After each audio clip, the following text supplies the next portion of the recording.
kita lanjut lagi tentang Rohingya kembali, dan tidak akan pernah bosan, tidak akan pernah kapok untuk membahas soal ini agar berita ini tidak hilang begitu saja tanpa ada penanganan dari pihak-pihak yang bertanggung jawab.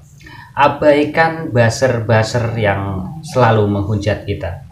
Terserah mereka mau komentar apa, silahkan, itu seenak dengkulmu saja mau ngomong apa, monggo. Dan saya ingatkan kembali, cek tombol subscribe yang masih warnanya merah silahkan diklik agar menjadi hitam, karena yang hitam berarti sudah subscribe. Saya ucapkan banyak-banyak terima kasih agar kasus ini tidak mudah hilang begitu saja. Nah, di pembahasan kita kali ini kita akan mengkaitkan antara ramainya kasus Sambo dengan isu-isu yang beredar di masyarakat tentang Rohingya. Apa kaitan dan apa hubungannya kasus Sambo dengan kasus Rohingya?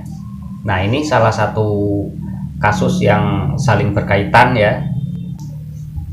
Nah, kenapa saya bilang ini berkaitan? Jadi gini, di saat ramainya berita-berita tentang Rohingya di media sosial, itu semua mengupload ataupun mengabarkan berita-berita tentang Rohingya.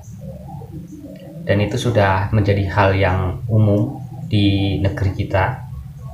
Ketika apapun itu hal yang lagi rame, pasti media sosial mengejar ke kabar-kabar yang rame itu. Karena apa? Incaran dari para penggiat media sosial itu kan biar penontonnya ramai. Nah, selain ramai, dia juga mendapat banyak tontonan dan mungkin mendapat banyak cuan. Nah, disitulah nanti isu pertama akan mudah dialihkan ke isu berikutnya. Itu yang bahaya. Kalau misalkan nanti fokus pembahasan ke Freddy Sambo, yang ada berita tentang Rohingya ini anjlok dan lama-lama orang males membahas. Itu yang orang-orang yang penggiat media sosial yang tujuannya hanya mencari cuan, tidak memikirkan apa sih efek dampak dari konten kita, apa manfaat dari konten kita, tujuan dari konten kita apa. Kalau hanya sekedar mencari cuan, pasti lompat ke sana ke sini, mencari berita yang sedang ramai, lalu diberitakan, diunggah terus-terusan, dan lama-kelamaan berita Rohingya hilang. Jadi intinya si Freddy Sambo ini diangkat lagi untuk menutup isu pertama, atau isu Freddy Sambo digunakan untuk menghilangkan berita Rohingya. Seperti itulah kira-kiranya.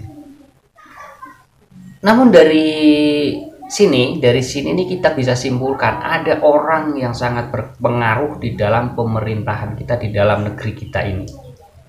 Ada orang yang sangat berpengaruh yang ikut bermain di kasus-kasus Rohingya ini. Karena apa? Si orang ini sudah paham bener seluk-beluk cara main media sosial di negara kita, sehingga ketika lagi gencar-gencarnya media sosial membahas tentang Rohingya, hajarlah ke kasus Freddy Sambo dan meledak juga.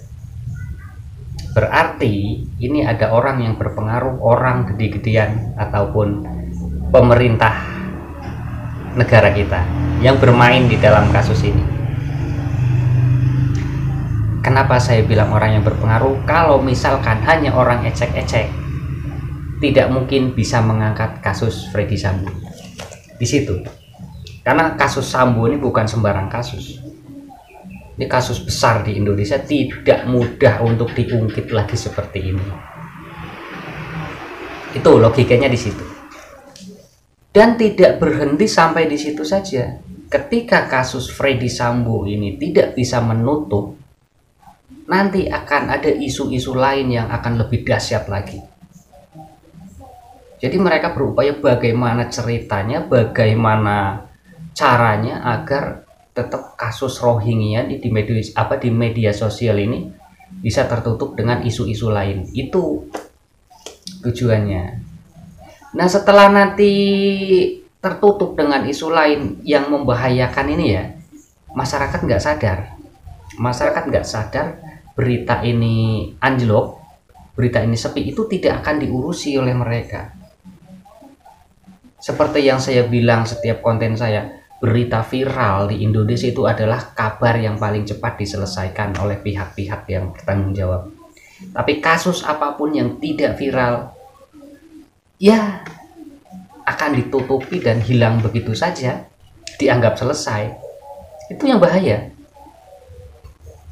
Jadi ketika kasus Rohingya ini nanti ketutup dengan isu lain, bisa nanti jutaan orang-orang Rohingya masuk ke Indonesia tidak diberitakan lagi dan aman-aman saja.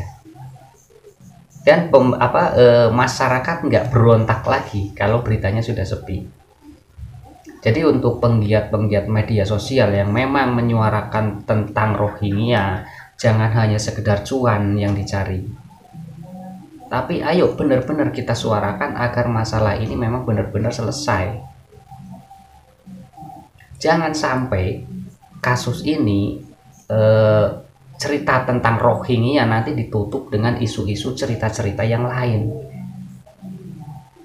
Kita berjuang untuk menyuarakan, akhirnya apa? Sia-sia, nggak ada hasilnya. Masyarakat nanti juga ujung-ujungnya ya, alah sudahlah, abaikan saja. Alah sudahlah, berita kayak gitu doang gitu. Nanti juga mati sendiri orang Rohingya. Paling seperti itu ujung-ujungnya masyarakat juga.